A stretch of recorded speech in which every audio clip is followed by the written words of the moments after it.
create a more resilient and sustainable international financial system, where the benefits of trade and cooperation can reach all populations. Mexico has supported instruments for debt treatment such as the Common Framework and the G20 Ministerial Declaration of Debt Sustainability. We have also developed a sustainable debt management strategy by using debt instruments under favorable conditions, including local currency and fixed interest rate bonds. Through sound public budget management, Mexico has increased investment in social protection and education above 6% and 4% in real annual terms, respectively. Thus, we advocate for international debt frameworks that enables this development-oriented approach, preserving fiscal space for health, education, and sustainable infrastructure. The G20 must lead by example in implementing the Sevilla commitment, strengthening the common framework, and expanding it to include middle-income and climate-vulnerable countries is both a moral and economic necessity. The G20, the United Nations, and international financial institutions must act in coherence. Mexico calls for an advancement of its synergies between the Sevilla Action Platform, the Pact for the Future, and G20 financial track. Finally, Mexico believes that the strength of the G20 lies not only in its economic power, but in its collective moral responsibility. Let us lead with courage and conviction to make trade fair, debt sustainable, and development truly inclusive. Thank you very much for your attention. Thank you. Thank you indeed, Minister. I now have the privilege to call on the Minister of Foreign Affairs of the Kingdom of Saudi Arabia, Prince Faisal bin Farhan Al Saud, to take the floor. بسم الله الرحمن الرحيم. فخامة الرئيس سيريل رامافوزا، الحضور الكرام، يسعدني أن أشارك في قمة هذا العام في مدينة جوهانسبرغ تحت شعار التضامن والمساواة والاستدامة. ويسرني أن أستهل كلمتي بنقل تحيات خادم الحرمين الشريفين وسمو العهد حفظهم الله وتمنياتهما الصادقة بنجاح مساعي رئاسة جنوب أفريقيا التي تستضيف أعمال مجموعة العشرين ولأول مرة في القارة الأفريقية، ومساعي الدول الأعضاء بتعزيز التعاون الاقتصادي وتحقيق التنمية المستدامة على الصعيد العالمي. الحضور الكرام، تؤكد المملكة العربية السعودية دعمها الكامل للجهود الرامية إلى إصلاح منظمة التجارة العالمية وتعزيز نظام تجاري متعدد الأطراف عادل وشفاف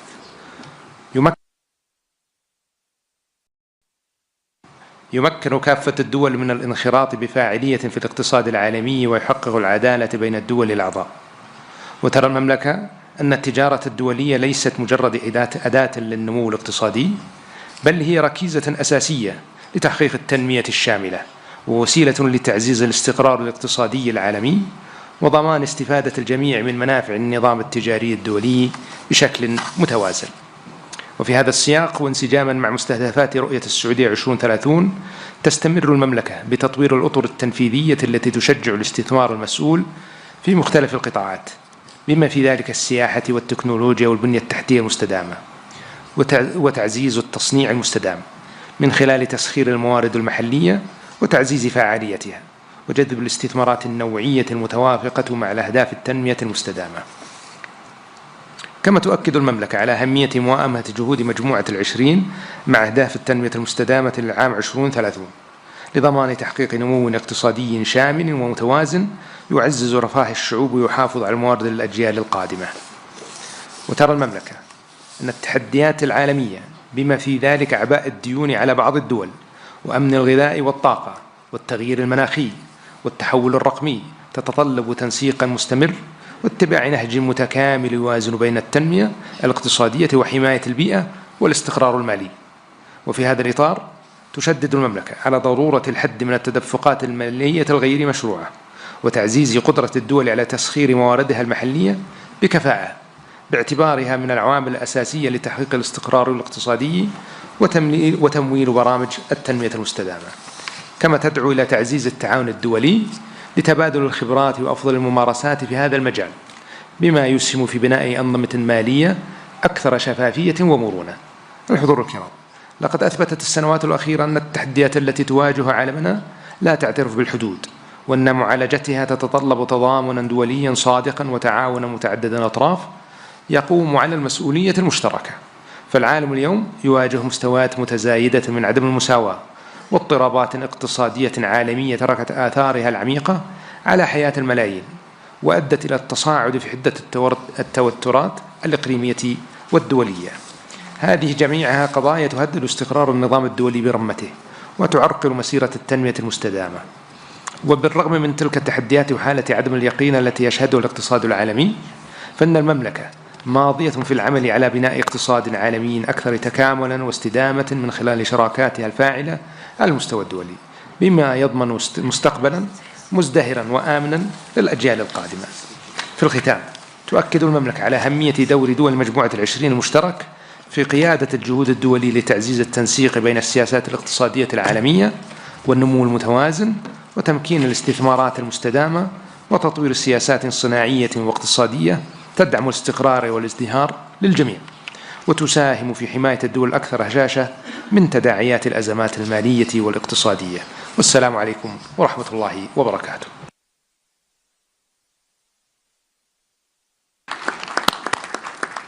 Thank you very much, Your Royal Highness.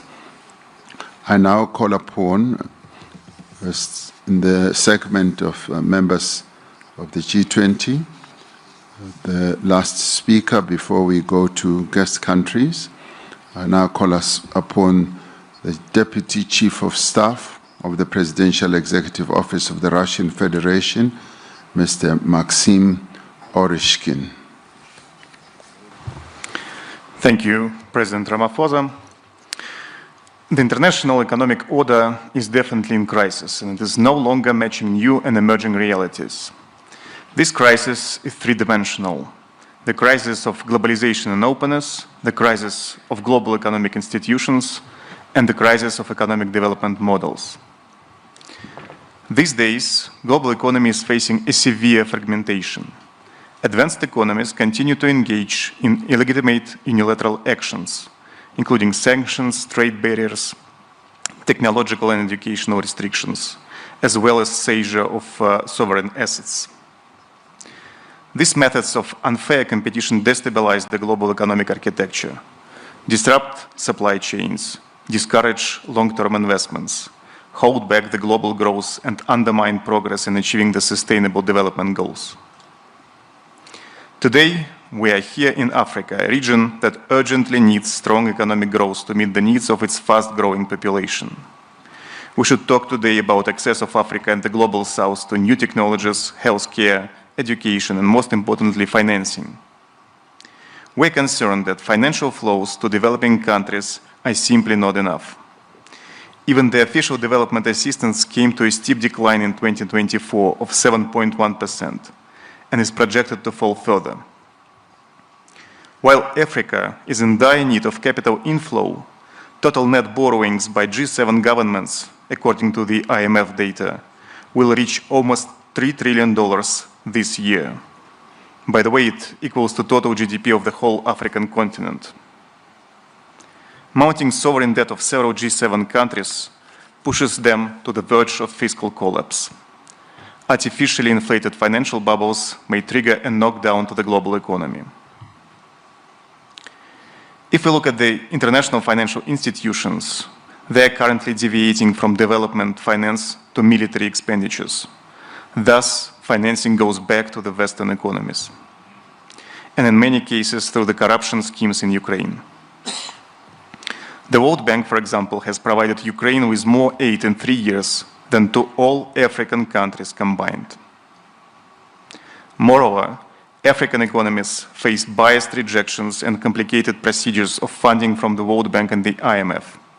Definitely, all these institutions should be reformed to benefit the Global South.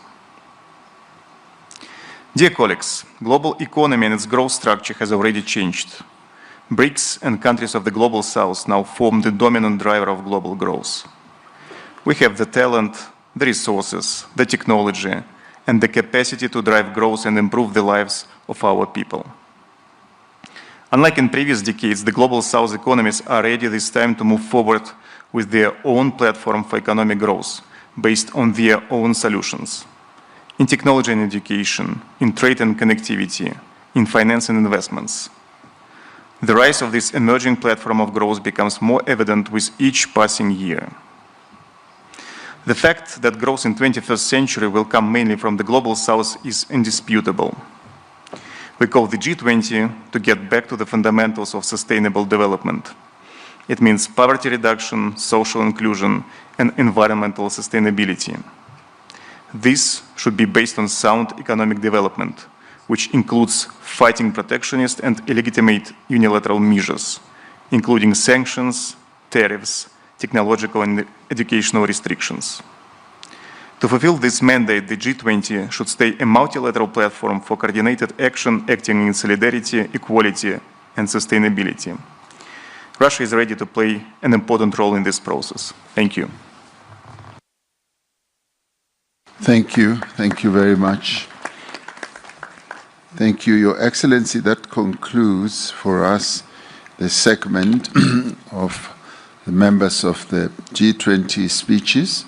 We now move on to section B, which is guest countries, who will, as we have to conserve time, be limited to 3 minutes each. And I do hope that we are able to keep to that to the extent that we can. I now call upon His Excellency, Dr. Abiy Ahmed Ali, the Prime Minister of the Federal Democratic Republic of Ethiopia. Your Excellency Cyril Ramaphosa, Your Excellencies, Heads of State and Government, distinguished delegates, let me begin by extending my appreciation to President Cyril Ramaphosa for his extraordinary leadership. I also would like to acknowledge Johannesburg, a city of opportunity and progress. Excellencies, it is with humility and hope that I address you on African soil at this historic G20 Summit. Humility because Ethiopia's journey is still unfolding. Hope because our story, like that of many nations here, shows that transformation is possible even in difficult circumstances. Ethiopia is a land of ancient civilization, defined by resilience and prospects still being written. Our homeland has sheltered faiths. Our people have built lasting societies. From this legacy comes Madamar, a philosophy of unity in diversity, of synergetic collaboration that multiplies potential and of progress shared by all. Guided by this spirit, Ethiopia is moving toward inclusive growth. Our cities are becoming hubs of innovation. Industrial parks reshape economies. Farmers use tools their parents could never imagine. Young entrepreneurs and building businesses that were impossible to dream of a generation ago. For too long, countries like ours have been labeled fragile or poor. Yet our story is a quiet revolution of bold actions rewriting what is possible. Because growth is the achievement of people who refuse to be left behind. In Ethiopia, we have learned that inclusivity is not charity, it is efficiency. When every farmer, entrepreneur, and innovator shares in progress, the economy becomes self-sustaining. Our journey has been tested by drought, conflict, and global shocks. Yet from those tests emerges transformative renewal. We are investing in renewable energy that powers both homes and hope, digital infrastructures that connect citizens, and green agriculture turning smallholder farmers into climate champions. Excellencies, we're not here to speak of despair. We're here to speak of possibility and of shared responsibility. In that spirit, let me highlight 3 priorities. First, debt. Ethiopia has engaged actively with the G20 common framework to unlock resources. Debt relief must translate into investments that empower people and secure the future, including educated children, modern hospitals, and resilient infrastructure. Second, climate. Through our Green Legacy Initiative, Ethiopians have planted over 48 billion seedlings, restoring soils, watersheds, and hope ecological restoration must become the new global investment landscapes, supported by debt for climate swaps and green value chains that reward nature and communities. Third, energy and digital transformation. The Grand Ethiopia Renaissance Dam symbolizes Africa's renewable ambition. We are expanding into solar, wind, geothermal, and nuclear power, and we envision an Africa energy network that drives industrialization while achieving net zero emissions. Through Digital Ethiopia, we have liberalized telecom, expanded broadband, and advanced digital finance. By 2030, we aim to complete our national digital public infrastructure, integrating IDs, payments, and data platforms to serve citizens. For Ethiopia, artificial intelligence is a tool for inclusion, helping predict droughts, diagnose diseases, and support local language, ensuring technology works for all. Excellencies, Ethiopia's journey mirrors that of many emerging economies. Our success offers lessons, our challenges offer insights. Inclusivity and sustainable growth is both a practical and a moral imperative for our continent. It requires humility to reconsider what we treasure and courage to redefine what we value. I propose that the G20 adopt a new lens, measures resilience as growth. Let us count not only GDP, but the capacity of societies to withstand and adapt, because that ultimately is what sustains development. Ethiopia stands ready, rooted in Madamar, to contribute to this shared global journey. I thank you.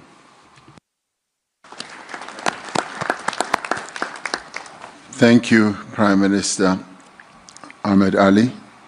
I now have the privilege to call upon His Excellency Mr. Teodoro Obiang Nguema Basogo, the President of the Republic of Equatorial Guinea and the President of the Economic Community of Central African States, to address us.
Okay, there seems to be a problem there, which they will fix in a little while. I will come back to President Basogo. I now want to move on to His Excellency, the President of the Republic of Finland, Alexander Stubb. Thank you very much, Cyril, and thank you for the invitation. You know that Finns are famous for two things. One, they speak very shortly, and two, they love rules. And I hope I will stick to both. It's a great privilege to be here for the first time representing Finland. We've never been at a G20 meeting before, and we really appreciate the invitation. Jonas Störe and I both come from Nordic countries, and we once calculated that the Nordics would be G10. So perhaps I'll speak in that spirit. Cyril, for me, this meeting is very much a symbol of multilateralism. And what you are trying to do here is to bring a group of key countries together that have both demography and economy on their side. And you are doing it at a time when there clearly is a change in the world order, where I believe personally that the nexus of power is moving eastbound and southbound. And now I think all of us pretty much have a choice. And the choice is between multilateralism, which you are representing, and multipolarity. And these two things are very different. For me, multilateralism is about cooperation, it's about rules, it's about norms, and it's about institutions. I like these rules because they are the ones that bring exactly the thing that you have up there on the board: solidarity, equality, and sustainability. My big worry right now is that the world is moving more in a multipolar direction. And multipolarity, though it gives power to nation states as such, is problematic because it's more transactional, it's more about deals, and therefore it's more prone to conflict. There have been many excellent interventions here today about rules on trade, rules on the way in which we engage with each other. My biggest worry right now is that we are not seeing enough multilateralism in three key conflicts that have been raging around the world. One, Russia's war of aggression in Ukraine. Two, the situation in Gaza. And three, the situation in Sudan.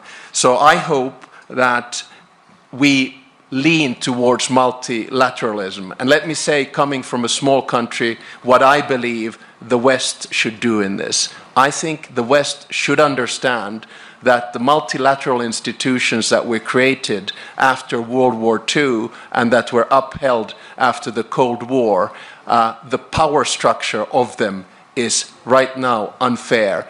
It needs to be changed. We need to distribute power in a world that exists today, not the world that existed in 1945. That is the best way for us to drive multilateralism and get it back on track. Thank you very much. 3 minutes and 12 seconds.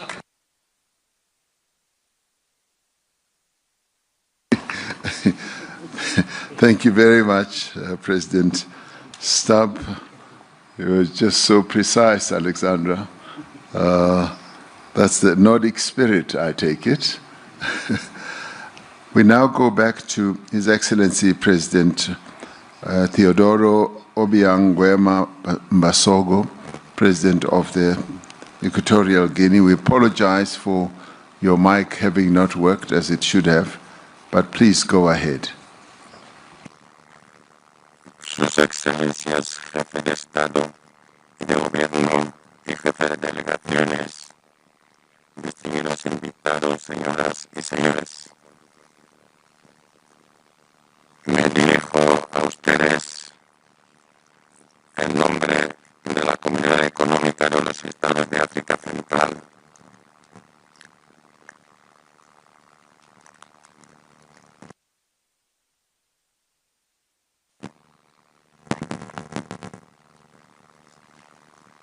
There is still a problem for President Basogo.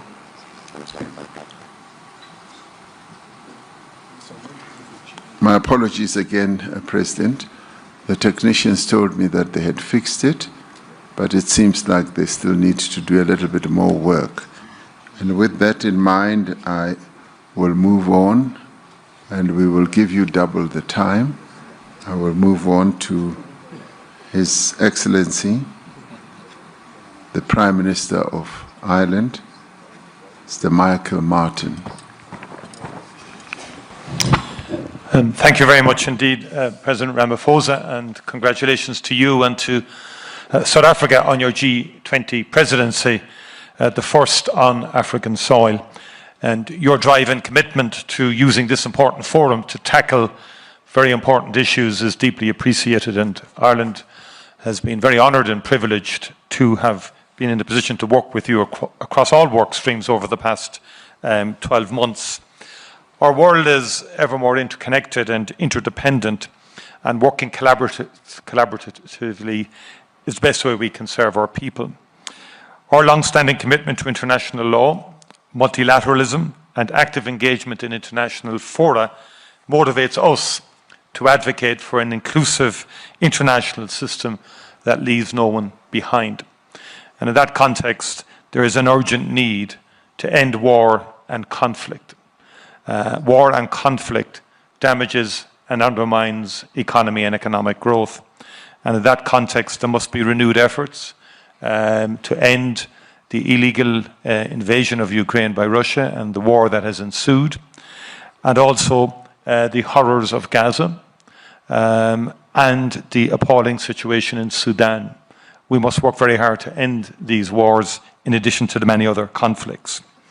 Ireland advocates for economic growth to be inclusive, to be resilient, and to be environmentally sustainable. And our focus has always been on investment in human capital in terms of education and training as the key underpinning of economic growth into the future. Economic growth has to contribute to equality, to poverty reduction, and must align with international commitments on climate change and status of gender, of race, and geography.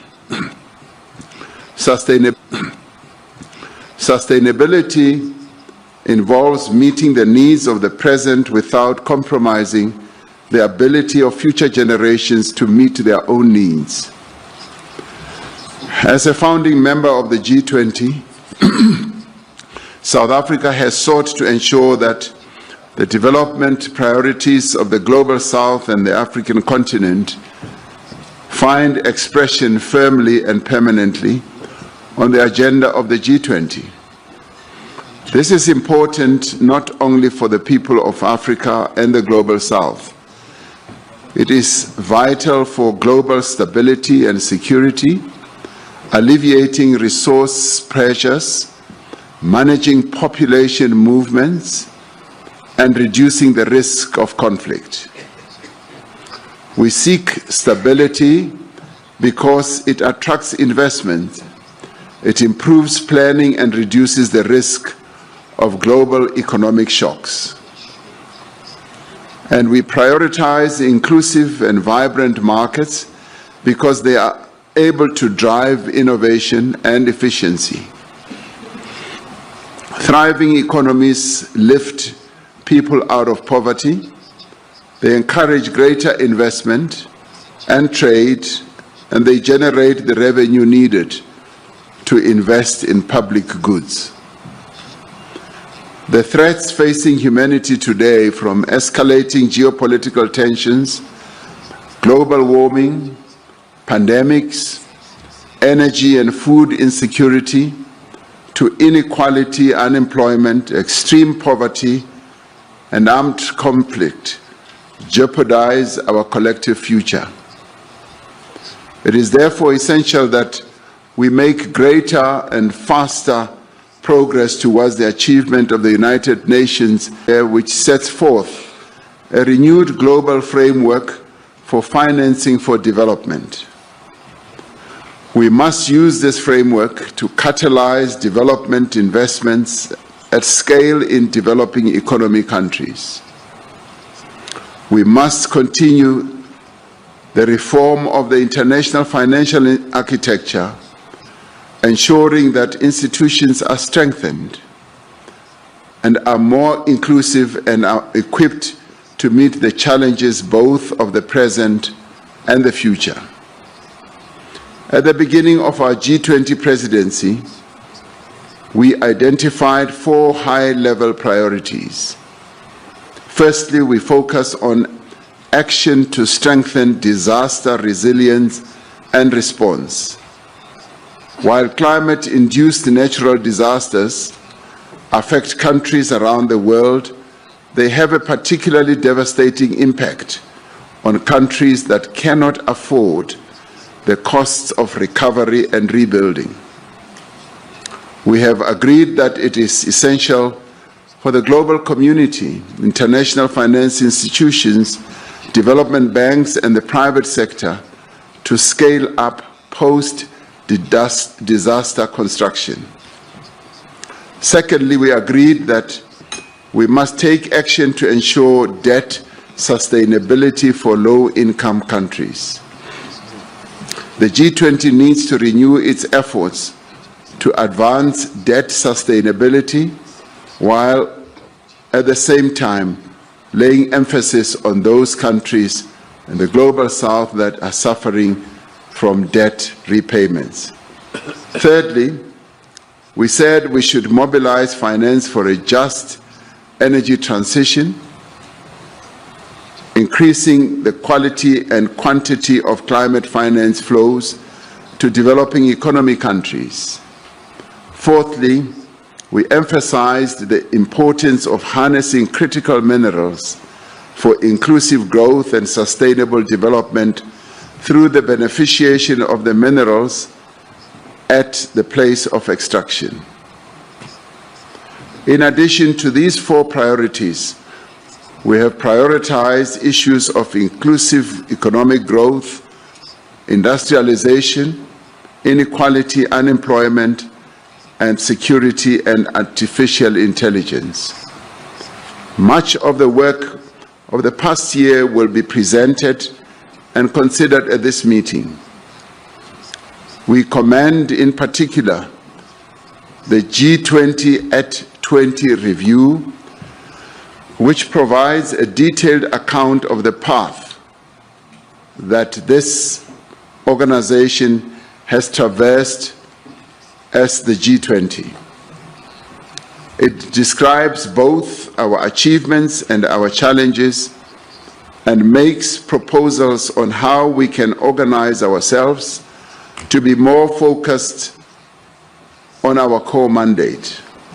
We welcome the work of the G20 Africa Expert Panel, which was led by South Africa's former Minister of Finance, Mr. Trevor Manuel. The panel argues that African efforts to accelerate productive investment require new global partnerships and strong multilateral cooperation. It calls on the G20 to support this effort by building a global policy framework that unlocks long-term finance and lower costs and investment at scale. We are also grateful for the work of the G20 Extraordinary Committee of Independent Experts on Global Inequality that was led by Professor Joseph Stiglitz, a Nobel laureate. The recommendations of the Extraordinary Committee provide a solid platform on which to launch a renewed global effort to tackle inequality. As this is the first G20 Leaders Summit to be held in Africa, it carries the hopes and must reflect the aspirations of the people of this continent and of the world. We should not allow anything to diminish the value, the stature, and the impact of the first African G20 presidency. This G20 Leaders Summit has a responsibility not to allow the integrity and the credibility of the G20 to be weakened. In fact, from this summit, we should have a sense that the G20 has been strengthened. We thank all delegations that have worked together with us in good faith to produce a worthy G20 outcome document for this historic leaders meeting. The G20 underscores the value of the relevance of multilateralism. It recognizes that the challenges that we face can only be resolved through cooperation, collaboration, and partnership. The adoption of the declaration from the summit sends an important signal to the world that multilateralism can and does deliver. It sends a message of hope and solidarity across the world. It tells the world that as the leaders of the G20, we will keep fast to our solemn pledge to leave no person, no community, and no country behind. With those words, I therefore declare the G20 Leaders Summit open, and thank you.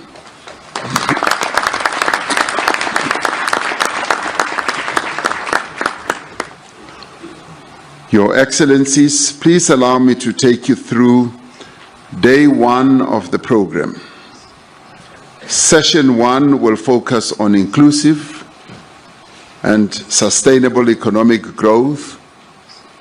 This session will be followed by presentations of the recommendations of the reports of the Africa Expert Panel and the Extraordinary Committee of Independent Experts on Global Inequality. We will then have a working lunch, and this will be followed by a family photo. And I thank you for your attention and look forward to a fruitful discussion. Now, in discussions with a number of delegations here, there has been overwhelming consensus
and inclusive growth.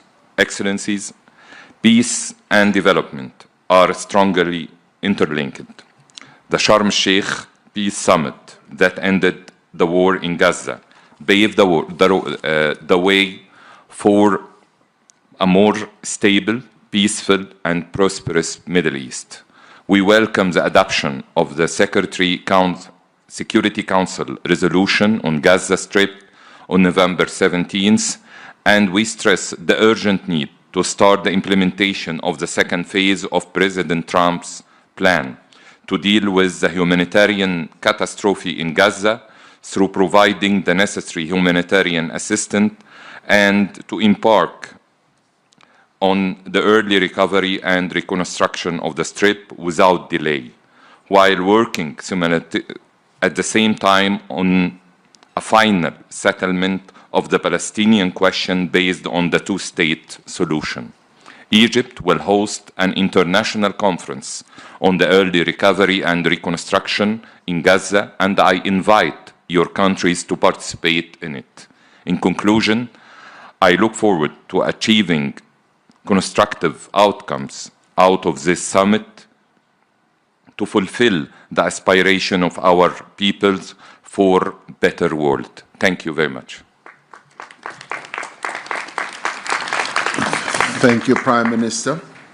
I now would like to request the Vice President of the Federal Republic of Nigeria, Vice President Kashim Shettima, to take the floor and address us.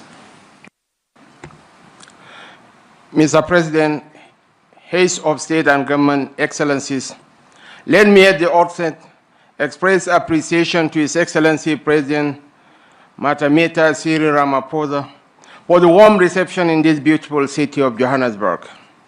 May I further use this opportunity to congratulate him on the successes of the South Africa G20 presidency, including his purposeful leadership in steering the affairs of the group in a number of processes and negotiations which will culminate in a leader's declaration.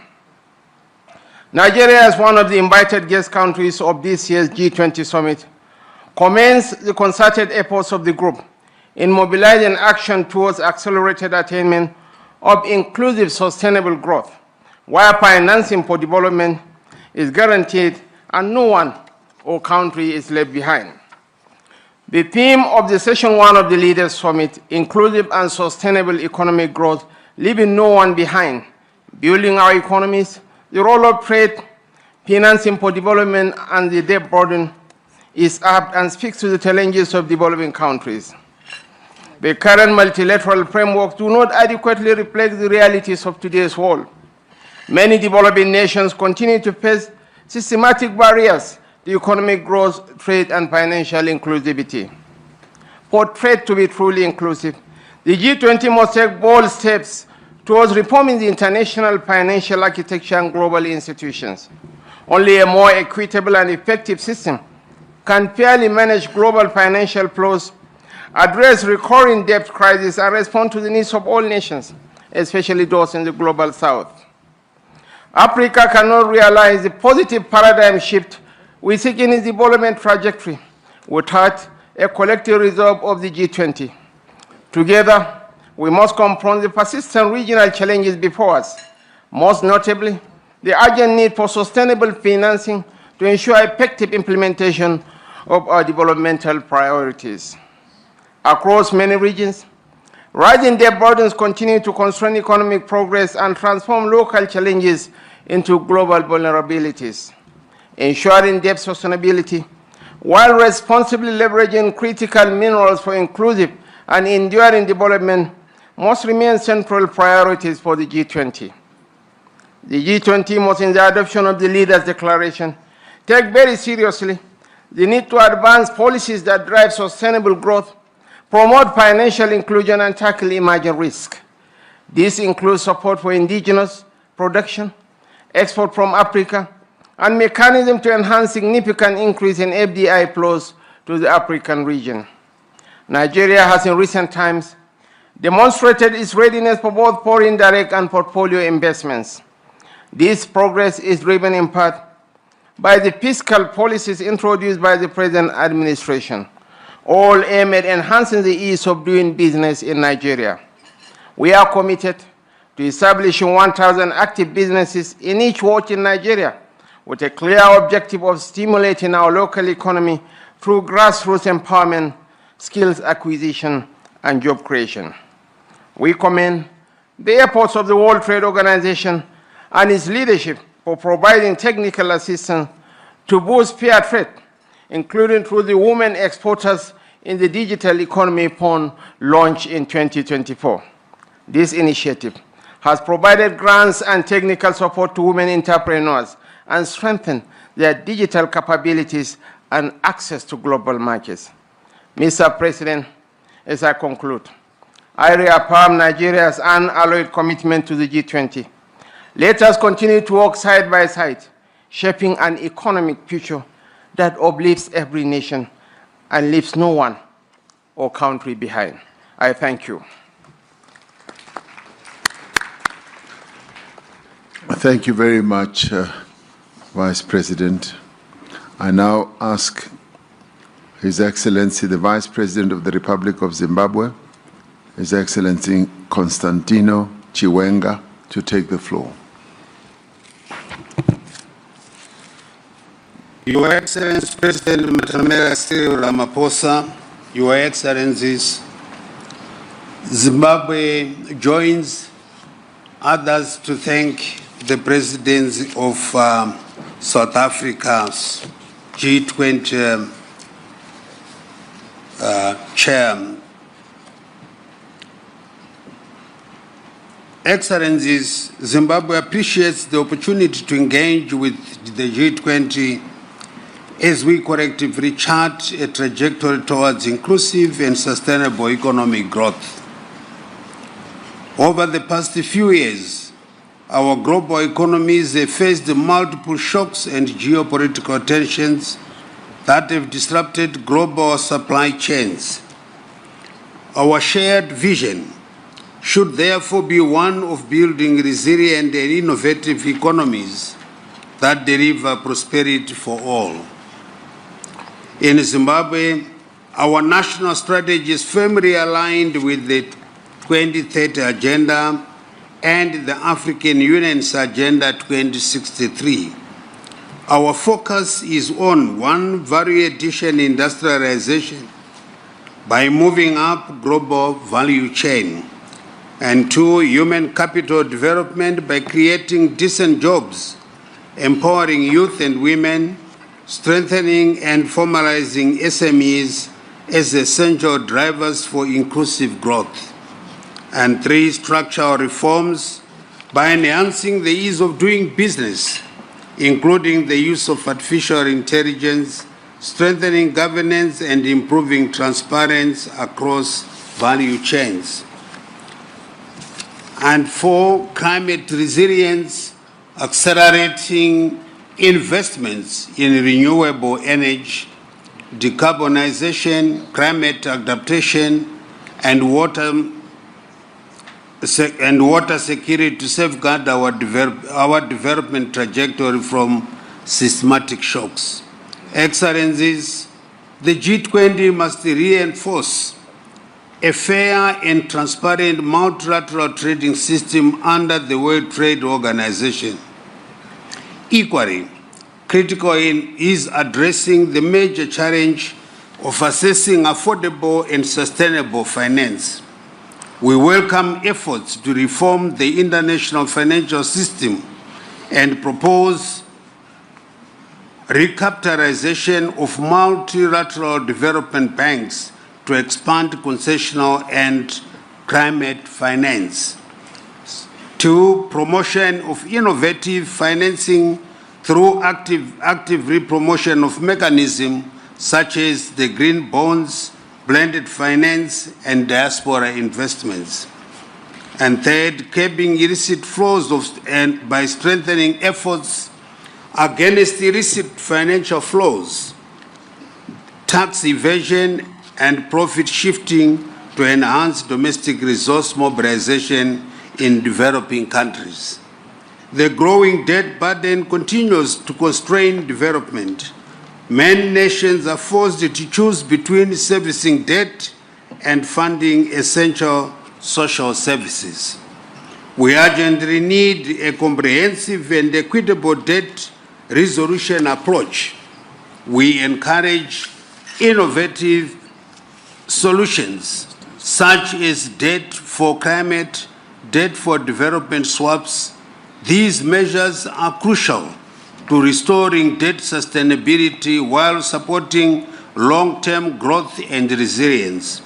Furthermore, the G20 Common Framework for Debt Treatments requires significant strengthening. In view of this, Zimbabwe seeks inclusion and active participation in an improved G20 Common Framework for the debt treatment process. We are ready to engage constructively to that end. The journey for inclusive and sustainable growth demands political will and an unwavering commitment to equitable development.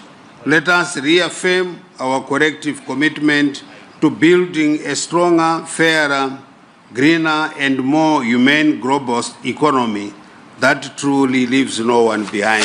I thank you.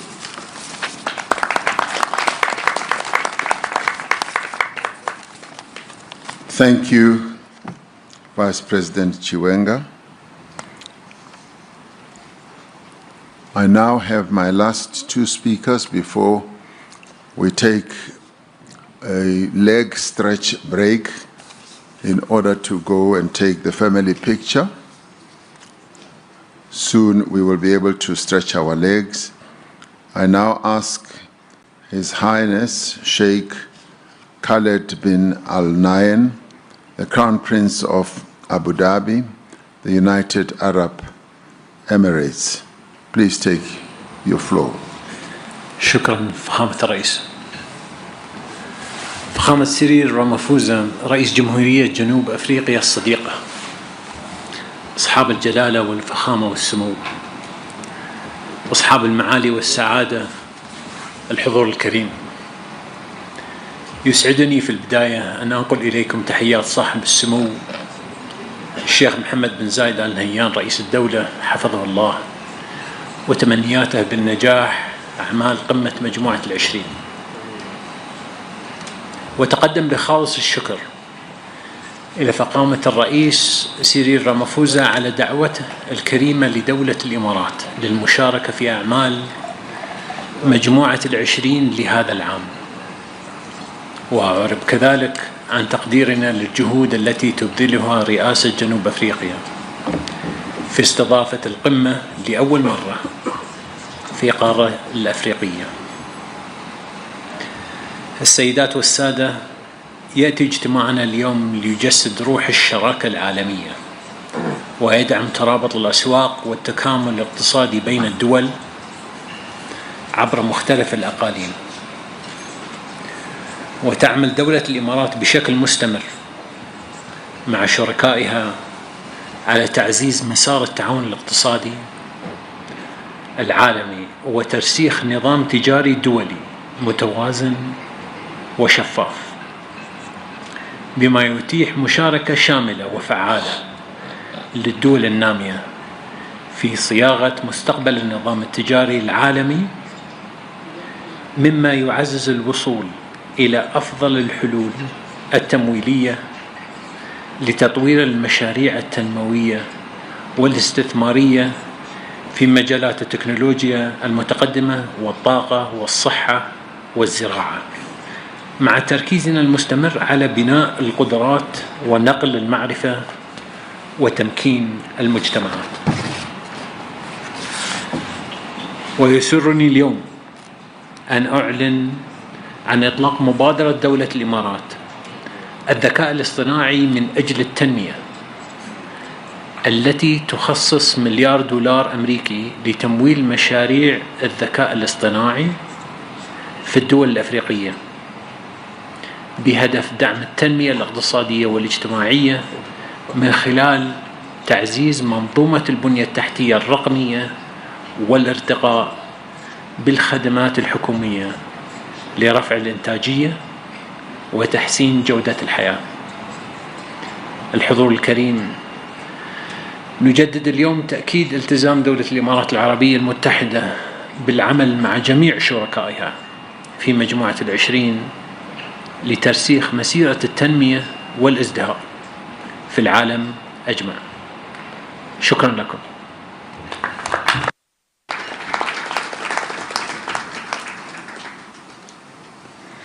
Thank you, Your Highness.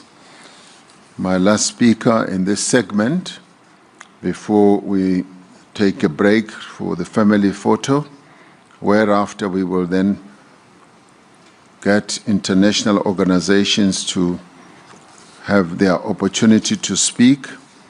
I now ask His Excellency Mr. Lee Kinyanjau, the Minister of Investment, Trade and Industry in the Republic of Kenya, who are also chairpersons of the East African Community. Please go ahead. Thank you, Excellency. I'll talk on behalf of His Excellency Lee Kinyanjui, the Minister of Trade and Industry. I wish to take this opportunity to thank you for the invitation and the warm reception. So His Excellency President Cyril Ramaphosa, President of the Republic of South Africa and Chair of G20, Excellencies, Heads of State and Government, distinguished guests, ladies and gentlemen, we wish to record our profound appreciation to the South African Presidency of the G20 for its diligent stewardship and unwavering commitment to advancing a more equitable global economic order. We acknowledge the indispensable role that the G20 continues to play in addressing the deep-seated structural constraints confronting developing economies. This summit presents an excellent opportunity for us to examine the current state of play in the global economy as we devise the best trajectory towards achieving sustainable, inclusive, and transformative development. In this regard, we wish to express our support for the call to reform the international financial architecture so that it may deliver more substantial, more accessible, and more equitable development financing. As regions, we confirm our readiness to collaborate closely with all the relevant partners to ensure that the East African Community region and the common market for East and Southern Africa and the African continent as a whole are not merely beneficiaries, but full equal participants in the shaping of a more inclusive, sustainable, and representative global economy. Excellencies, ladies and gentlemen, we welcome G20 efforts to advance global disaster risk financing, investment in early warning systems for all, and strengthen capacity building across developing regions. We further support stronger G20 leadership in delivering predictable, adequate, and accessible climate finance for both adaptation and mitigation. This includes honoring existing commitments and developing new fair financing instruments that reflect the needs of vulnerable regions. The East African Community and COMESA remain committed to transforming food systems to become more productive, climate resilient, nutrition sensitive, and inclusive, especially for smallholder farmers, women, and youth. Chair, we stand ready to work with all partners, including G20, to deepen cooperation in agricultural research, seed systems, trade facilitation, storage logistics, while advancing value addition and intra-regional trade to reduce vulnerability to external shocks. I thank you. Well, thank you very much. We will now get the announcements of how the family photo will be taken in the various segments, and thereafter we will able to come back, and I'd like to give us 20 minutes to have the photo taken and thereafter come back so that we can resume the whole process of getting our international organizations to take the platform. So we will get the announcements now. Your Excellencies,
Thank you. Let us proceed.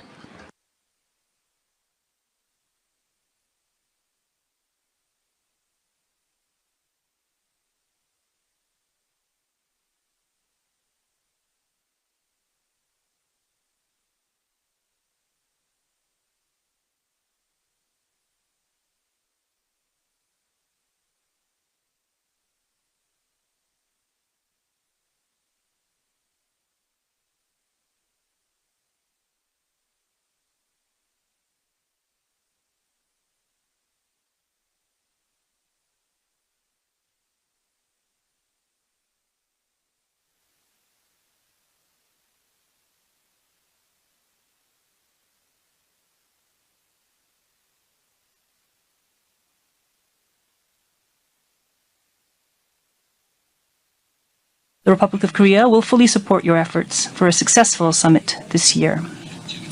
Honorable colleagues, the world today is faced with complex economic crises characterized by low growth and imbalances. And if the current disparities and imbalances were to intensify, none of us, nor would any of our neighbors, be able to guarantee their futures.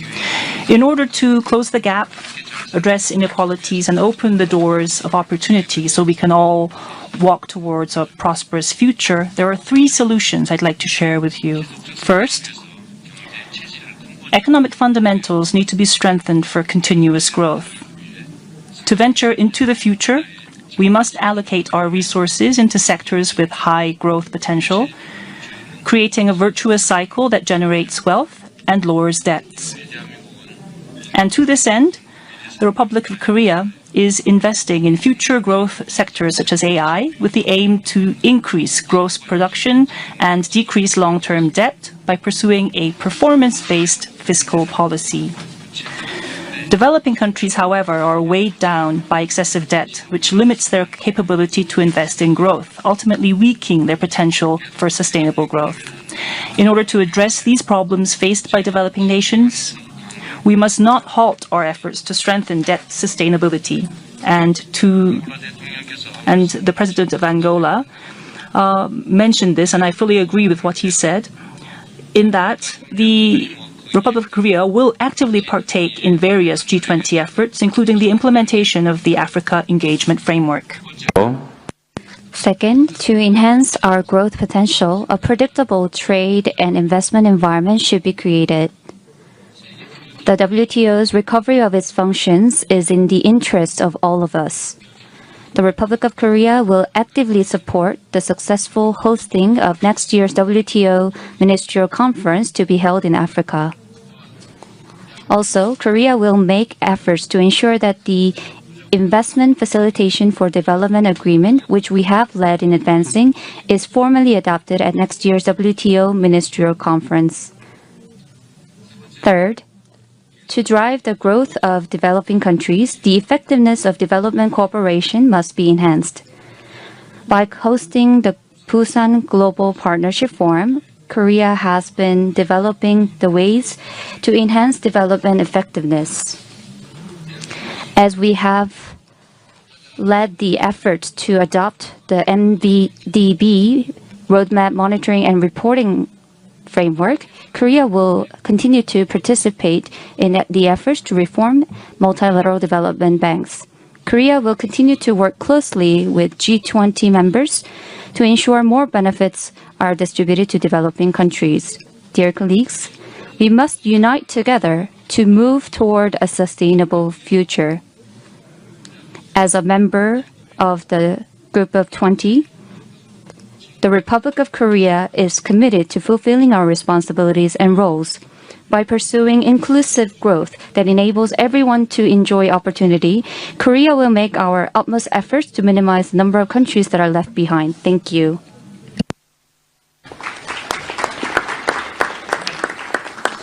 Thank you very much, Mr. President. I now wish to call upon His Excellency, the President of the Republic of Turkey, Mr. Recep Tayyip Erdogan, to take the floor.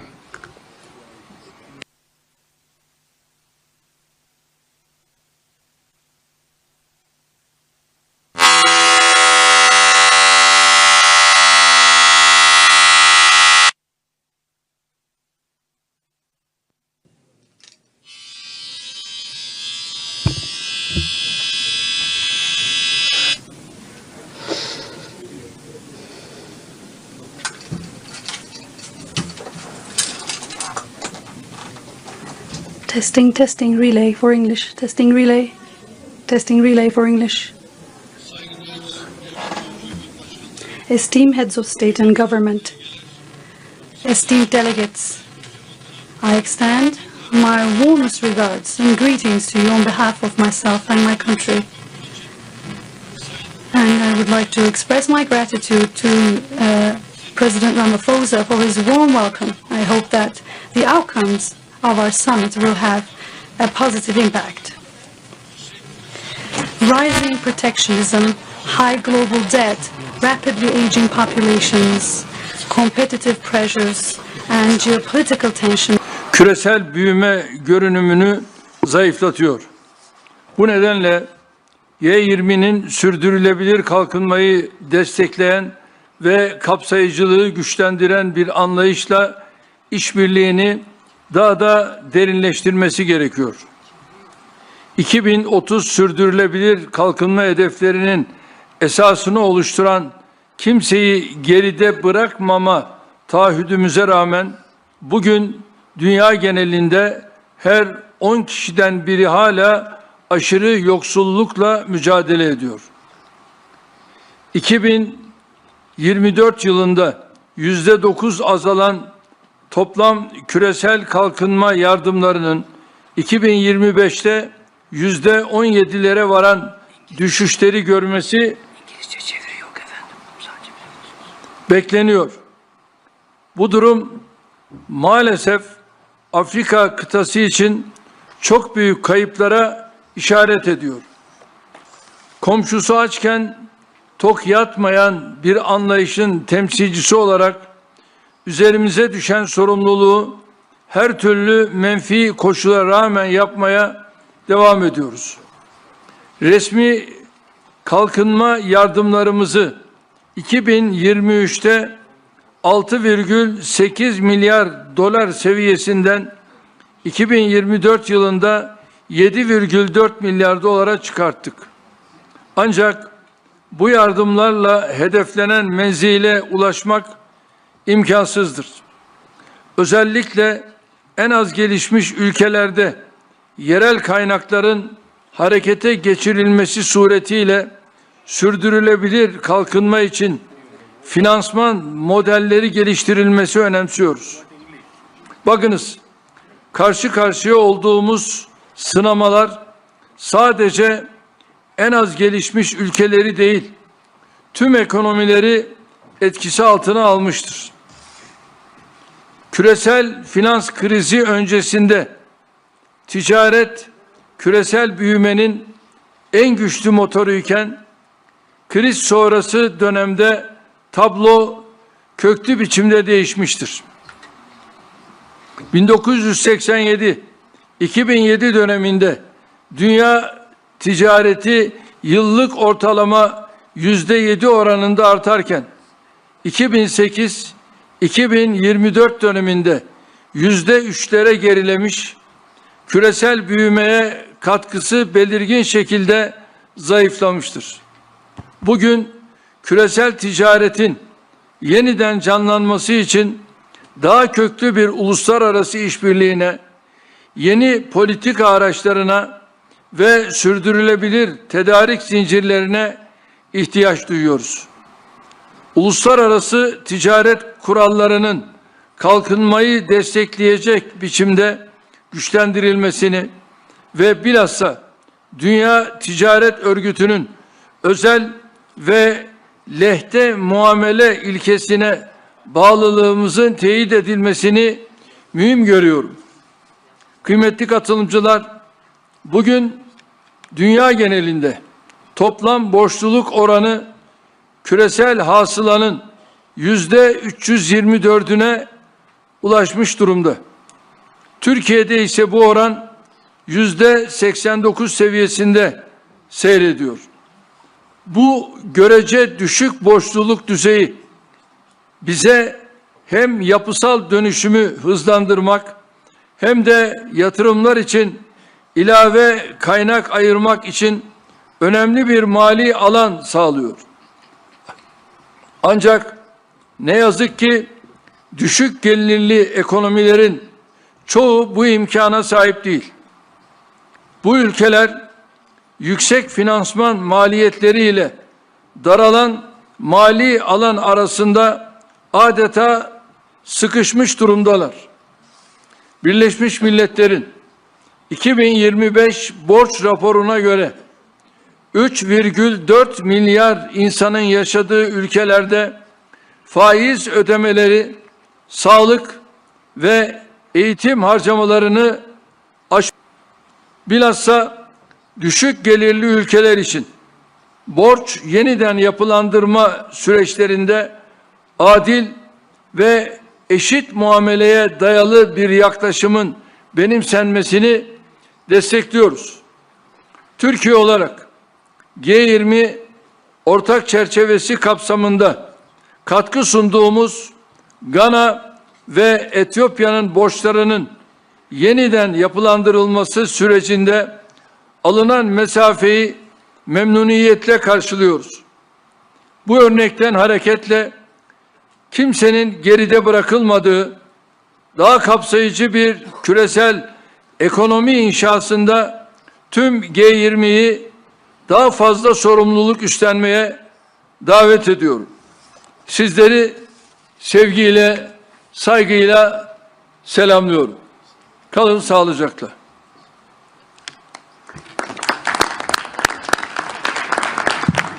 Thank you, President Erdogan. I wish to apologize that there was a system failure, particularly with Channel 11.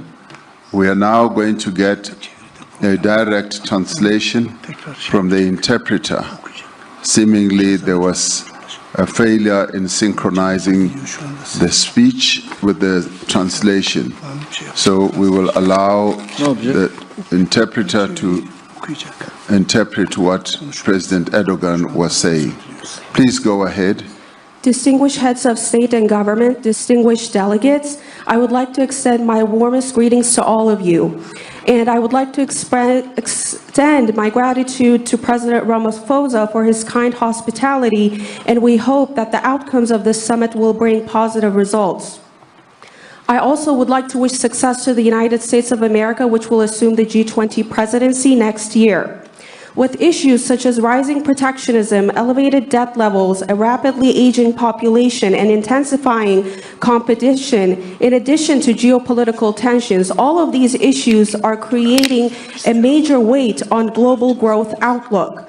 And therefore, in this vein, the G20 must further deepen cooperation with an approach that supports sustainable development and contributes to enhancing inclusivity. Despite our commitment to leave no one behind, which forms the core of the 2030 Sustainable Development Goals, today 1 out of 10 people worldwide faces extreme poverty. Official development assistance in global level, which declined by 9% in 2024, is expected to fall by as much as 17% in 2025. Unfortunately, this situation points to substantial losses for the African continent. As Turkey, we continue to fulfill our responsibilities despite all these negative circumstances. We increased our official development assistance from $6.8 billion in 2023 to $7.4 billion in the year 2024. However, it is impossible to achieve development targets solely over ODAs. We attach particular importance to developing financing models for sustainable development through mobilizing domestic resources, especially in the least developed countries. And let us be clear, current challenges affect all economies across the globe.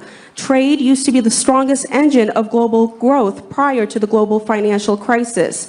However, the situation has fundamentally changed in the post-crisis period. Between 1987 and 2007, world trade expanded at an average annual rate of 7%. However, during 2008 and 2024, this slowed to around 3%, significantly weakening its contribution to global growth. Today, reviving global trade requires deeper international cooperation, new policy tools, and sustainable supply chains. Strengthening international trade rules in a manner that supports development, and in particular to reaffirm our commitment to the World Trade Organization's principle of special and differential treatment, is very crucial. Excellencies, the total debt to GDP ratio now stands at 324%. In Turkey, however, this ratio is at 89%. This relatively low level of debt provides us a valuable fiscal space to accelerate structural transformation and also allocate additional resources for investment. Unfortunately, most low-income countries do not have this advantage. These countries find themselves squeezed between elevated financing costs and severely constrained fiscal space. According to the United Nations 2025, a World of Debt report, in the countries home to 3.4 billion people, interest payments now exceed total spending on health and education. We support applying fair and equal treatment in debt restructuring processes, particularly for low-income countries. As Turkey, we welcome the progress made in the debt restructuring of Ghana and Ethiopia, to which we have contributed under the G20 Common Framework. Drawing on this experience, we call on all G20 members to assume greater responsibility in constructing a more inclusive global economy where no one is left behind. Thank you. Thank you. Thank you, President Erdogan. We apologize for the failure of the system there. I now have the opportunity to call upon His Excellency Sir Keir Starmer, the Prime Minister of the United Kingdom of Great Britain and Northern Ireland. Well, President Ramaphosa, let me start by thanking you for hosting us here. The first G20 on African soil, which is a proud moment for South Africa, but one that, in my view, is long overdue. So let's make this summit count. It's striking, listening to the contributions, that across our different corners of the globe, we're all concerned to achieve the same thing for our citizens: good jobs, lower bills, higher growth, better living standards. And that is what my government is focused on. And we want to work with our partners around the table to make that happen. But there's no doubt the road ahead is tough. This is a moment of mounting competition and crises around the world. And that, I think, has been mentioned by pretty well every contribution so far. Fragility in the Middle East, rising threats of authoritarianism and fragmentation, as well as Russia's ongoing unjustified war in Ukraine. The shockwaves of that invasion are still reverberating through global markets today. It has hit growth, driven up food and energy prices, and deepened persistent imbalances and instability across the world. With all that in mind, and echoing what others have said, the role of the G20 is critical at this moment. Growth must be a mission for us all to embrace, as the means to improve lives, to fund public services, and to keep our people secure. The G20 has worked together before to fix fundamental problems in the global economy. We need to find ways to play a constructive role again today in the face of the world challenges. And I'd like to see us come together around a 5-point plan for growth that leaves no one behind.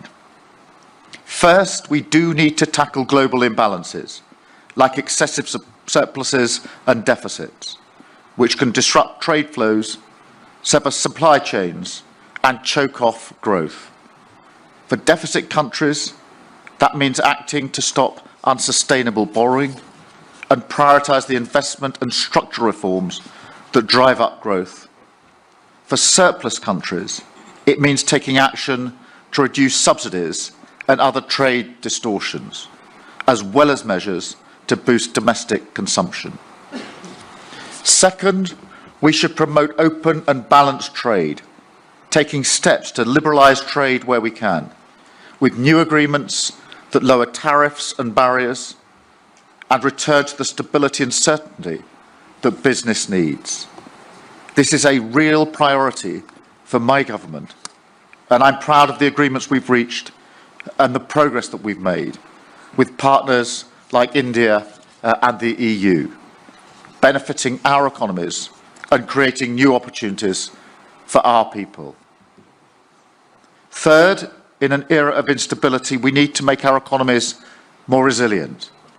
In the UK, this means an unshakable commitment to fiscal discipline, and it means investing in growth in critical areas like clean energy production. We want to work with partners around the world on this to protect us all from future energy shocks, and we want to act together to secure vital supply chains, including for critical minerals. Fourth, we need to reform the international rules-based system so that it is fit for the modern world. We need to work together to ensure organisations like the WTO are more able to be agile with new rules to meet modern challenges like environmental and digital trade, and better and more flexible decision-making processes so that those who want to make progress can get on and do it. Finally, we do need to work together to tackle the unique challenges facing emerging economies, especially in Africa, whether it's the growing debt burden or the financing gap for the Sustainable Development Goals. This G20 is the moment to respond to these structural challenges and to deliver more stable and resilient finance. Now, we're working on that through the London Coalition on Sustainable Debt. We need to go further under the G20 Common Framework to make debt restructuring better, faster, and easier. And we need to crowd in more private capital. We're working with the industry to break down regulatory barriers in the United Kingdom, and we want to see multilateral development banks take more risk and partner more with the private sector in new, innovative ways to mobilise finance.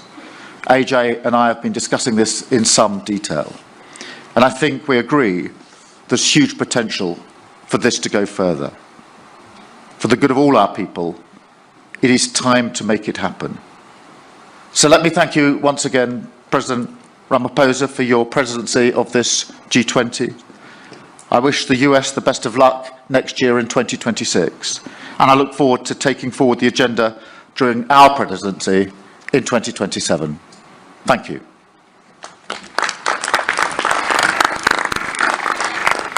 Thank you very much, Prime Minister Sama.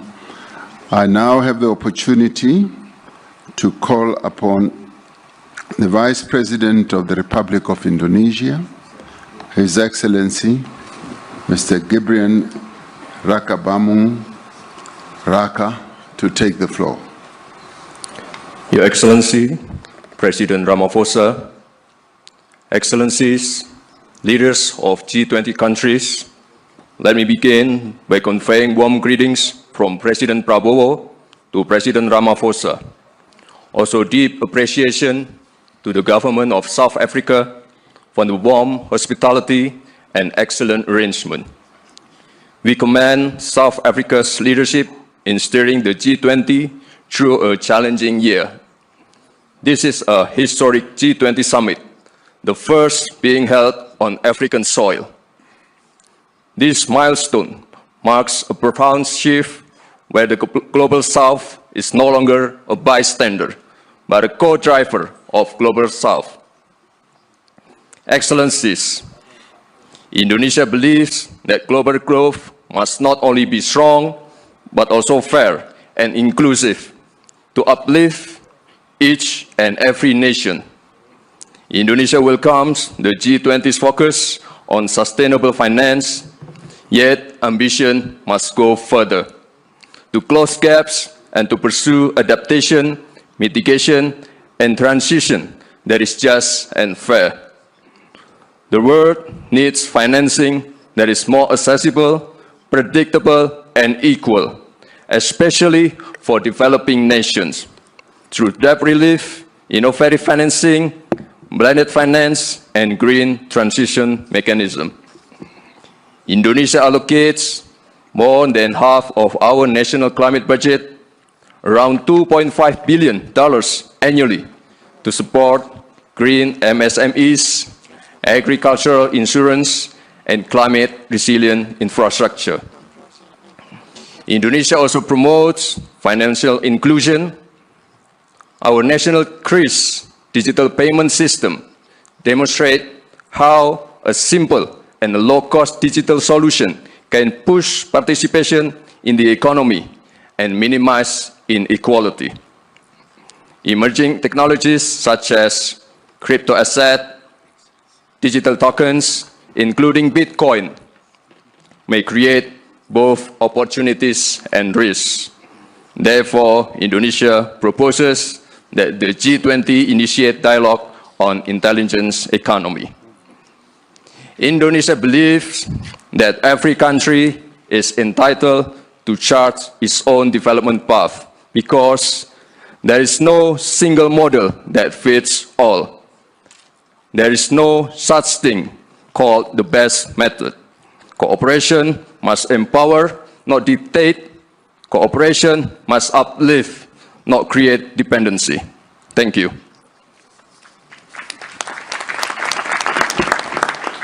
Thank you very much, Vice President.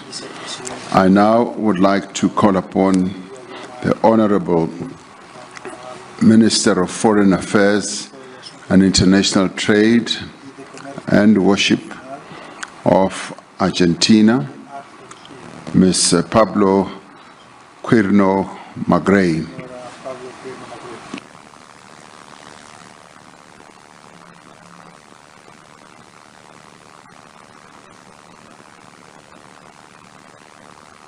Oh, Mr. Thank you.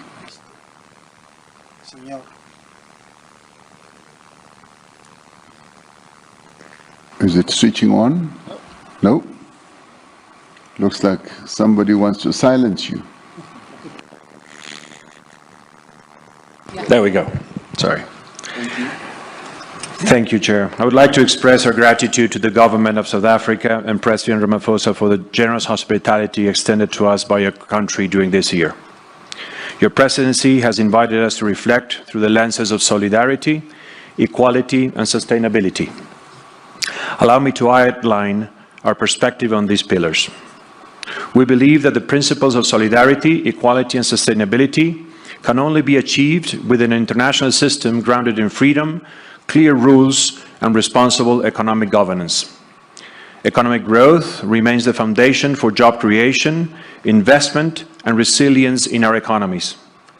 Such growth depends on policies that promote stability, innovation, and private sector development within a predictable framework grounded in the rule of law and a market-based economy, as highlighted in the G20's foundational declarations. Argentina has learned firsthand that long-term growth is only possible when supported by sound public finances. Fiscal imbalances contribute to inflationary pressures, limit investment, and erode economic confidence.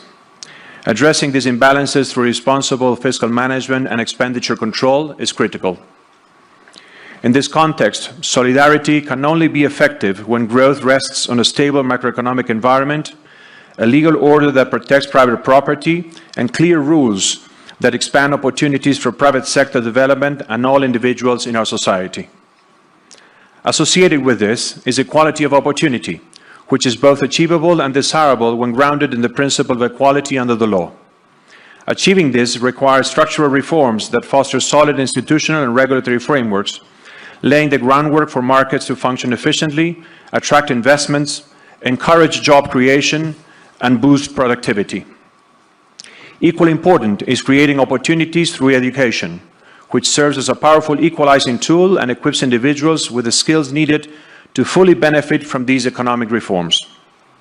Technology is a strong ally in this effort. We must maximize the opportunities it provides while mitigating its risks.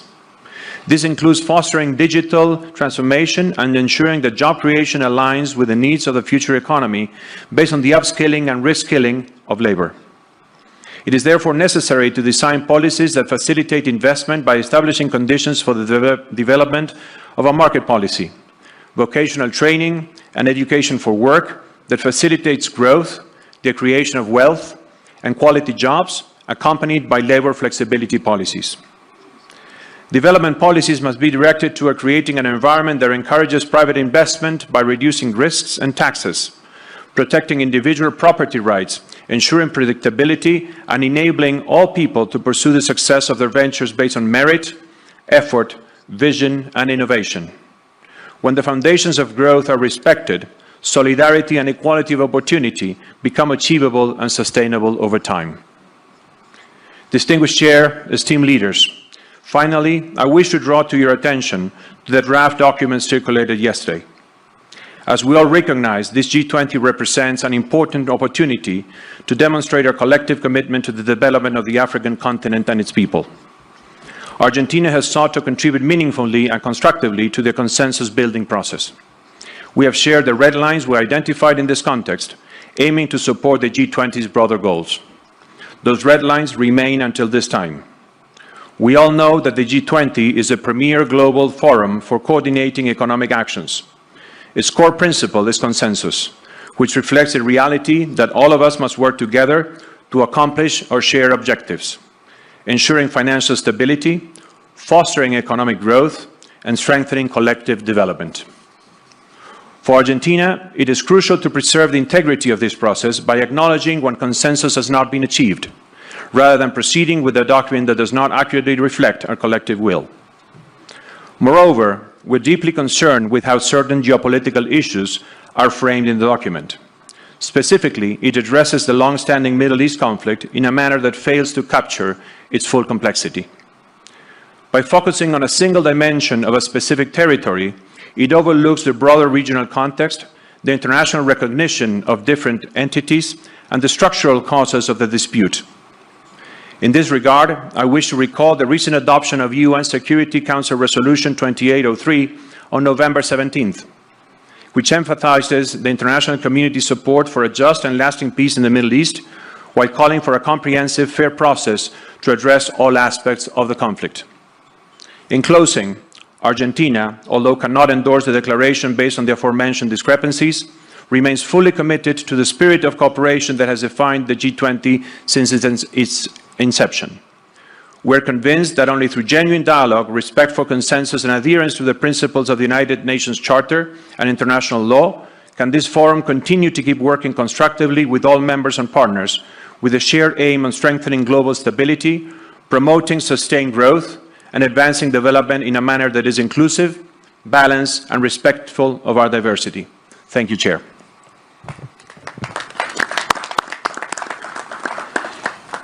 Thank you very much, Minister. We note with deep respect the views expressed by Argentina.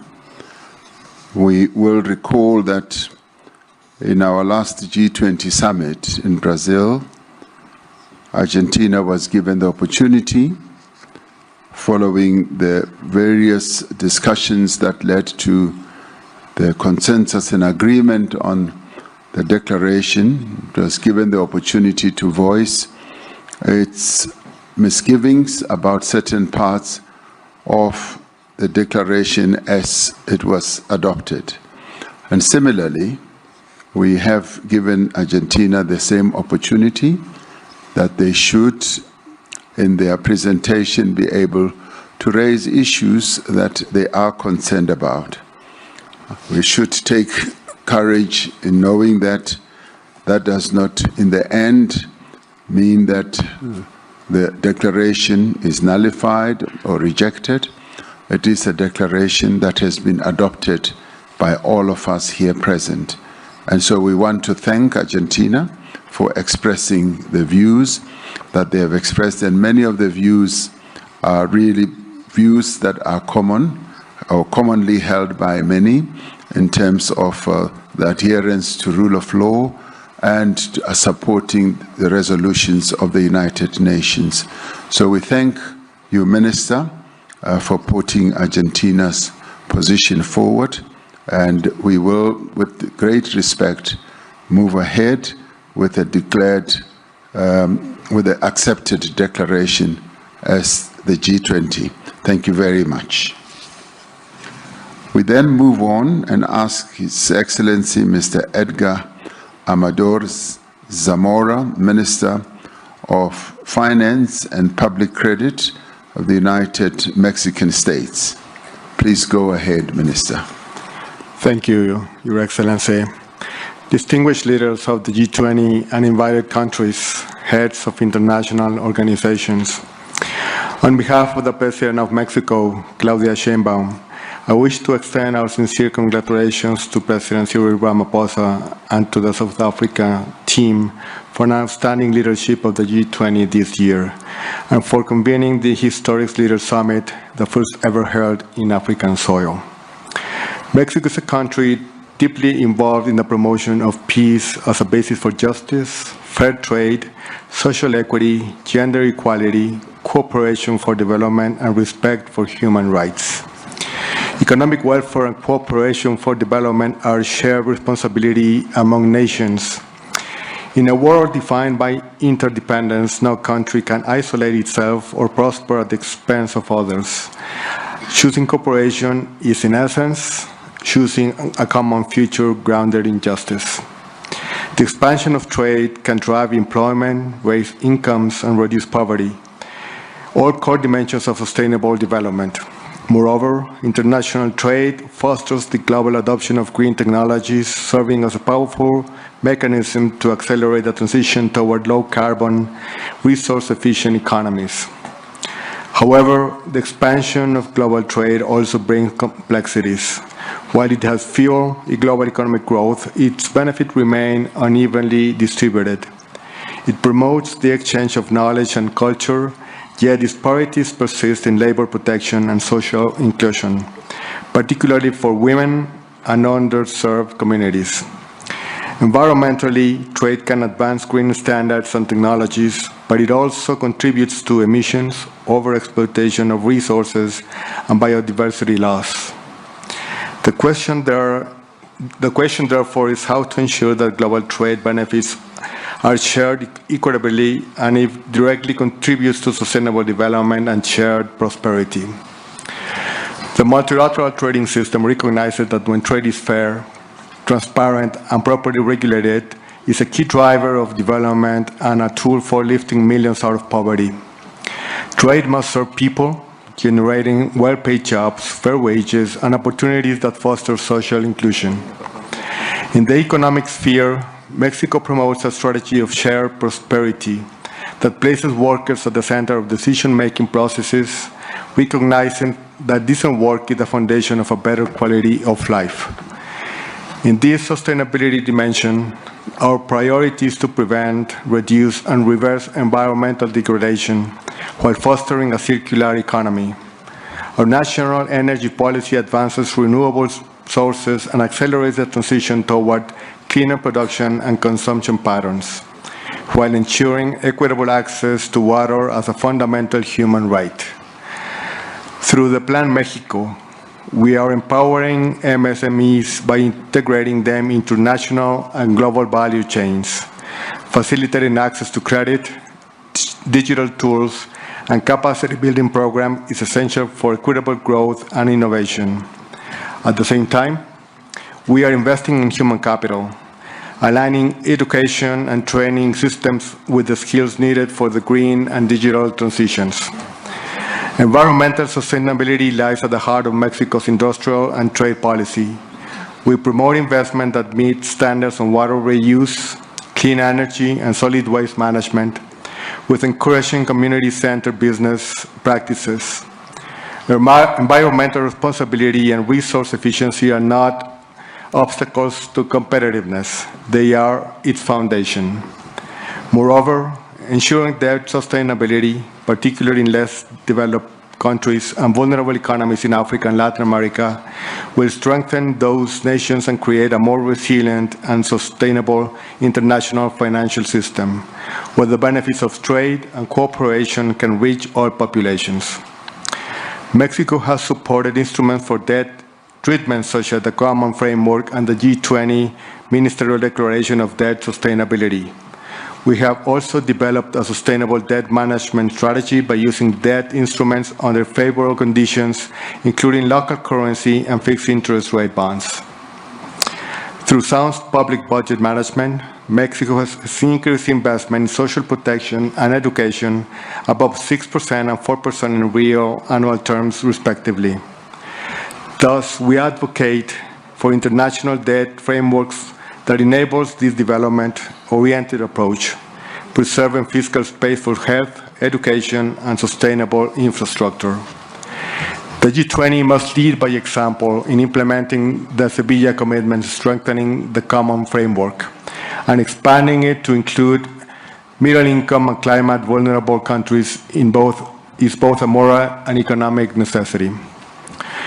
The G20, the United Nations, and international financial institutions must act in coherence. Mexico calls for an advancement of its synergies between the Sevilla Action Platform, the Pact for the Future, and G20 financial track. Finally, Mexico believes that the strength of the G20 lies not only in its economic power, but in its collective moral responsibility. Let us lead with courage and conviction to make trade fair, debt sustainable, and development truly inclusive. Thank you very much for your attention. Thank you. Thank you indeed, Minister. I now have the privilege to call on the Minister of Foreign Affairs of the Kingdom of Saudi Arabia, Prince Faisal bin Farhan Al Saud, to take the floor. بسم الله الرحمن الرحيم. فخامة الرئيس سيريل رامافوزا، الحضور الكرام، يسعدني أن أشارك في قمة هذا العام في مدينة جوهانسبرغ تحت شعار التضامن والمساواة والاستدامة. ويسرني أن أستهل كلمتي بنقل تحيات خادم الحرمين الشريفين وسمو العهد حفظهم الله وتمنياتهما الصادقة بنجاح مساعي رئاسة جنوب أفريقيا التي تستضيف أعمال مجموعة العشرين ولأول مرة في القارة الأفريقية، ومساعي الدول الأعضاء بتعزيز التعاون الاقتصادي وتحقيق التنمية المستدامة على الصعيد العالمي. الحضور الكرام، تؤكد المملكة العربية السعودية دعمها الكامل للجهود الرامية إلى إصلاح منظمة التجارة العالمية وتعزيز نظام تجاري متعدد الأطراف عادل وشفاف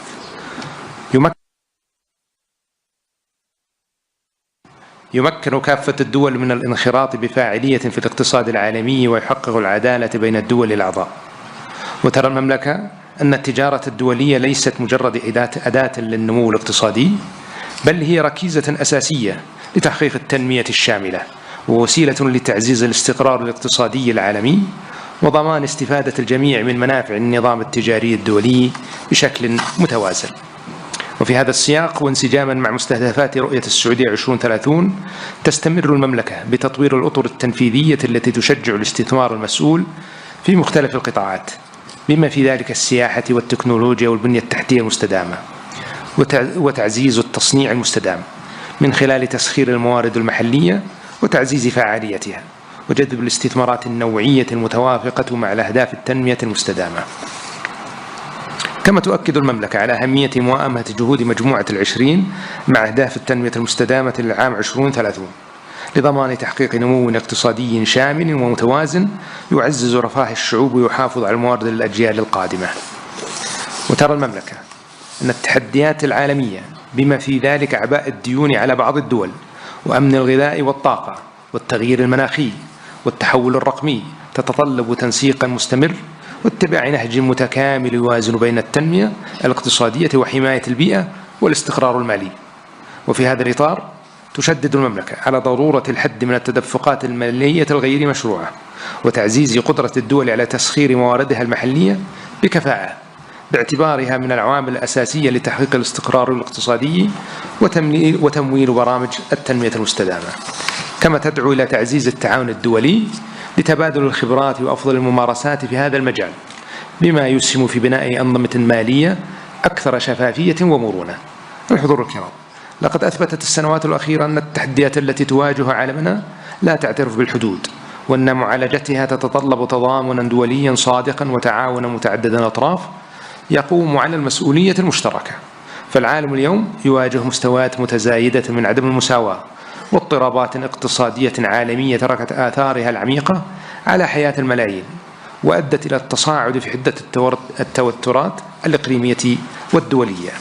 هذه جميعها قضايا تهدد استقرار النظام الدولي برمته وتعرقل مسيرة التنمية المستدامة. وبالرغم من تلك التحديات وحالة عدم اليقين التي يشهدها الاقتصاد العالمي فإن المملكة ماضية في العمل على بناء اقتصاد عالمي أكثر تكاملا واستدامة من خلال شراكاتها الفاعلة على المستوى الدولي بما يضمن مستقبلا مزدهرا وآمنا للأجيال القادمة.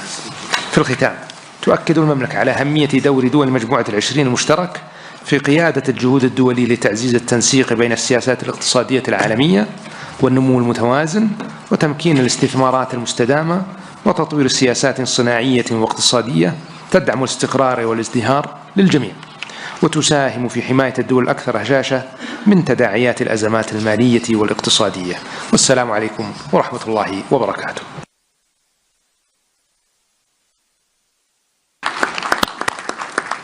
Thank you very much, Your Royal Highness.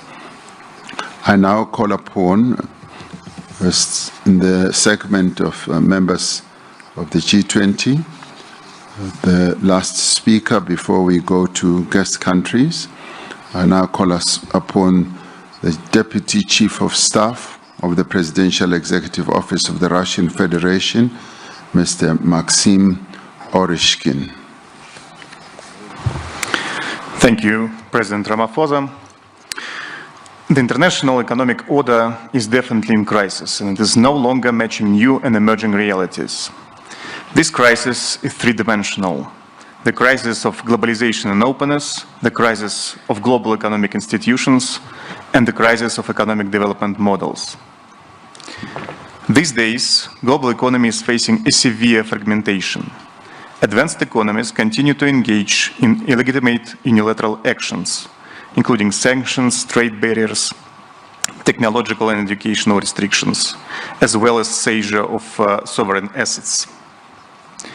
These methods of unfair competition destabilize the global economic architecture, disrupt supply chains, discourage long-term investments, hold back the global growth, and undermine progress in achieving the sustainable development goals. Today, we are here in Africa, a region that urgently needs strong economic growth to meet the needs of its fast-growing population. We should talk today about access of Africa and the global south to new technologies, healthcare, education, and most importantly, financing. We're concerned that financial flows to developing countries are simply not enough. Even the official development assistance came to a steep decline in 2024 of 7.1%, and is projected to fall further. While Africa is in dire need of capital inflow, total net borrowings by G7 governments, according to the IMF data, will reach almost $3 trillion this year. By the way, it equals to total GDP of the whole African continent. Mounting sovereign debt of several G7 countries pushes them to the verge of fiscal collapse. Artificially inflated financial bubbles may trigger a knockdown to the global economy. If we look at the international financial institutions, they are currently deviating from development finance to military expenditures. Thus, financing goes back to the Western economies, and in many cases through the corruption schemes in Ukraine. The World Bank, for example, has provided Ukraine with more aid in 3 years than to all African countries combined. Moreover, African economies face biased rejections and complicated procedures of funding from the World Bank and the IMF. Definitely, all these institutions should be reformed to benefit the global South. Dear colleagues, global economy and its growth structure has already changed. BRICS and countries of the global South now form the dominant driver of global growth. We have the talent, the resources, the technology, and the capacity to drive growth and improve the lives of our people. Unlike in previous decades, the global South economies are ready this time to move forward with their own platform for economic growth, based on their own solutions. In technology and education, in trade and connectivity, in finance and investments. The rise of this emerging platform of growth becomes more evident with each passing year. The fact that growth in the 21st century will come mainly from the global South is indisputable. We call the G20 to get back to the fundamentals of sustainable development. It means poverty reduction, social inclusion, and environmental sustainability.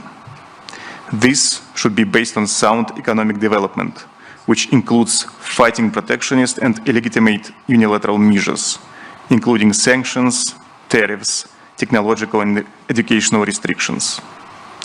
To fulfill this mandate, the G20 should stay a multilateral platform for coordinated action acting in solidarity, equality, and sustainability. Russia is ready to play an important role in this process. Thank you. Thank you. Thank you very much. Thank you, Your Excellency. That concludes for us the segment of the members of the G20 speeches. We now move on to section B, which is guest countries who will, as we have to conserve time, be limited to 3 minutes each. And I do hope that we are able to keep to that to the extent that we can. I now call upon His Excellency, Dr. Abiy Ahmed Ali, the Prime Minister of the Federal Democratic Republic of Ethiopia. Your Excellency Cyril Ramaphosa, Your Excellencies, Heads of State and Government, distinguished delegates, let me begin by extending my appreciation to President Cyril Ramaphosa for his extraordinary leadership. I also would like to acknowledge Johannesburg, a city of opportunity and progress. Excellencies, it is with humility and hope that I address you on African soil at this historic G20 Summit. Humility because Ethiopia's journey is still unfolding. Hope because our story, like that of many nations here, shows that transformation is possible even in difficult circumstances. Ethiopia is a land of ancient civilization, defined by resilience and prospects still being written.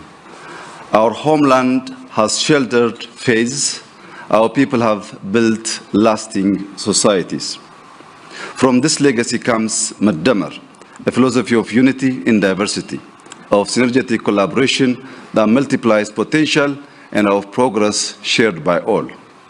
Guided by this spirit, Ethiopia is moving toward inclusive growth. Our cities are becoming hubs of innovation. Industrial parks reshape economies.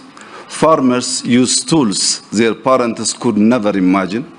young entrepreneurs, and building businesses that were impossible to dream of a generation ago. For too long, countries like ours have been labeled fragile or poor. Yet our story is a quiet revolution of bold actions rewriting what is possible. Because growth is the achievement of people who refuse to be left behind. In Ethiopia, we have learned that inclusivity is not charity, it is efficiency. When every farmer, entrepreneur, and innovator shares in progress, the economy becomes self-sustaining. Our journey has been tested by drought, conflict, and global shocks. Yet from those tests emerges transformative renewal. We are investing in renewable energy that powers both homes and hope, digital infrastructures that connect citizens, and green agriculture turning smallholder farmers into climate champions. Excellencies, we're not here to speak of despair. We're here to speak of possibility and of shared responsibility. In that spirit, let me highlight 3 priorities. First, debt. Ethiopia has engaged actively with the G20 common framework to unlock resources. Debt relief must translate into investments that empower people and secure the future, including educated children, modern hospitals, and resilient infrastructure. Second, climate. Through our Green Legacy Initiative, Ethiopians have planted over 48 billion seedlings, restoring soils, watersheds, and hope ecological restoration must become the new global investment landscapes, supported by debt for climate swaps and green value chains that reward nature and communities. Third, energy and digital transformation. The Grand Ethiopia Renaissance Dam symbolizes Africa's renewable ambition. We are expanding into solar, wind, geothermal, and nuclear power, and we envision an Africa energy network that drives industrialization while achieving net zero emissions. Through Digital Ethiopia, we have liberalized telecom, expanded broadband, and advanced digital finance. By 2030, we aim to complete our national digital public infrastructure, integrating IDs, payments, and data platforms to serve citizens. For Ethiopia, artificial intelligence is a tool for inclusion, helping predict droughts, diagnose diseases, and support local language, ensuring technology works for all. Excellencies, Ethiopia's journey mirrors that of many emerging economies. Our success offers lessons, our challenges offer insights. Inclusivity and sustainable growth is both a practical and a moral imperative for our continent. It requires humility to reconsider what we treasure and courage to redefine what we value. I propose that the G20 adopt a new lens, measures resilience as growth. Let us count not only GDP, but the capacity of societies to withstand and adapt, because that ultimately is what sustains development. Ethiopia stands ready, rooted in Medemar, to contribute to this shared global journey. I thank you.